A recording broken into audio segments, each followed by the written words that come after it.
for math today, we are skipping 2 pages and we are doing Worktext page 243 to 244, which is a chapter 14 review. We are doing this because the test was to end up on Friday and we were ending up with too many tests on Friday.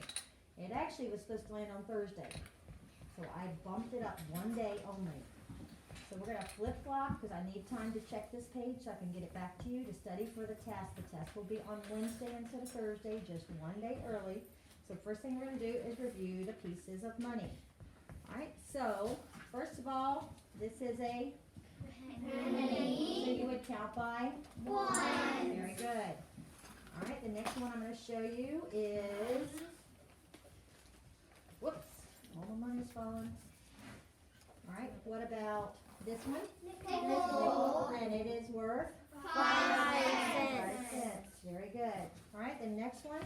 Dime. Dime. 10 cents. And the last one I'm going to show you, which could vary what it looks like, but most of the time on your paper it will look like this. We've talked about how there are state quarters and bicentennial quarters, but a quarter is worth 25 cents. Alright, then we have learned some bills. And the bills we've learned would be 1. And then there also would be a 5. And you're going to be seeing also the $10 bill. So you count that by tens, alright? So add 10 plus 5 plus 1 if you need to, or however you need to do it according to what's on your paper. Alright, you would start with what money? When you count money, what are you going to start with? Dollars. I'm not sure what you said. Maybe we need to raise our hand because I don't know what you said. What are you going to start with? When you count money, you're going to start with the? Pennies. No, you don't want to start with the pennies. You do not start with the pennies. Yep, Riley. What? Dollars. Yes, you would always start with your dollars first. Find out how many dollars you have. After you've counted up the dollars, what's the first thing you should check? Page?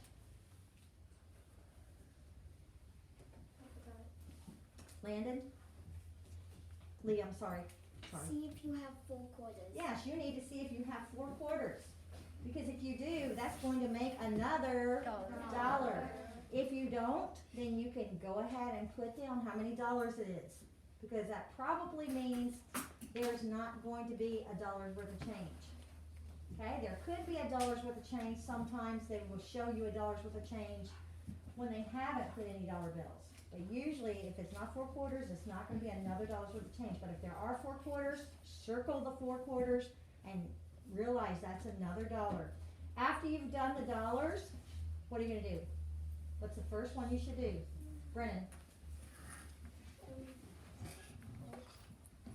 Where have I always started when we're counting the money? After the dollars, I do the quarters. After the quarters, I do the dimes. After the dimes, I do the Nickels. and the last one I do is the pennies. Pennies. You want to go to the pennies last because then you're starting, by that time you're counting by ones. Okay? So the first thing you're going to be doing on your paper is counting that money. Make sure you put the dollar sign and decimal point every single time. Do not start it yet.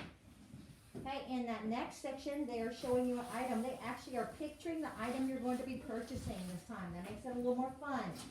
The other day, they were just saying, X out the items you would need, the money that you would need to purchase an item that costs that amount. But this time, they actually give you a picture of an item that you're purchasing. And you're going to put X's on all the money that you would need to purchase that item. The next section on your paper is greater than, less than. They do have an equal to sign, which I don't think you're going to even be using. Alright, on the back, turn your paper over and look at the back. On the back, you are either adding or subtracting money. What do you need to remember after you add or subtract? Check that dollar. Yes, put the dollar sign decimal point. Most of you are remembering, a few of you are not. Please put your dollar sign decimal point.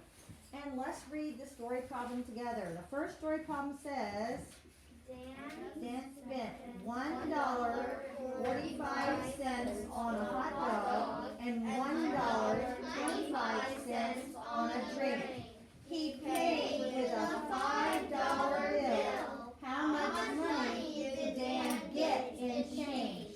the first thing you need to do? Add what? $1.45 and $1.25.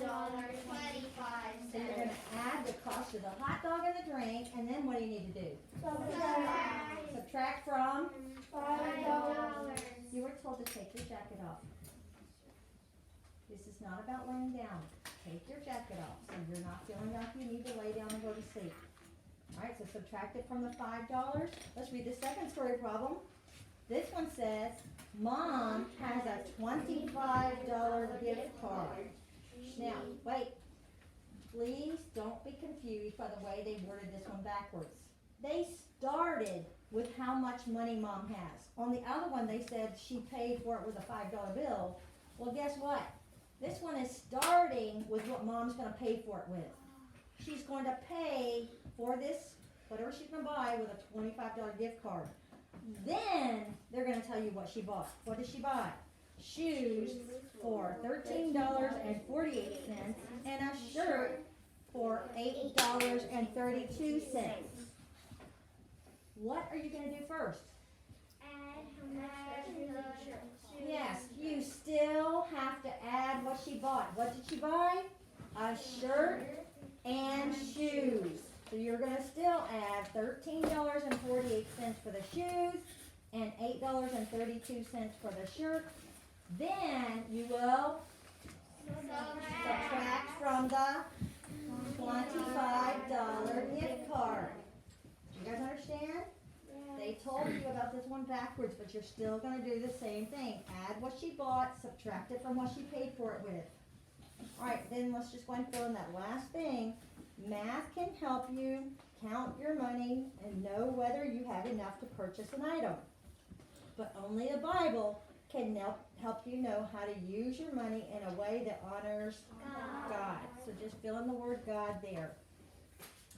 Alright, the other paper you're going to be doing is the paper we would normally do today for homework, and that is page 237, 238, where you will just be doing a lot of adding and subtracting money and counting money, and there will be a little bit of Xing money, the amount that you purchase, so there's a lot of review for the test. And there is a story problem where you're going to add up items bought and subtract it from the amount used to pay for it to find out how much change there was, just like we're going to be doing on the test. So it will be helping you to review for the test, but it is not the paper that's just like the test. We'll do that one tomorrow.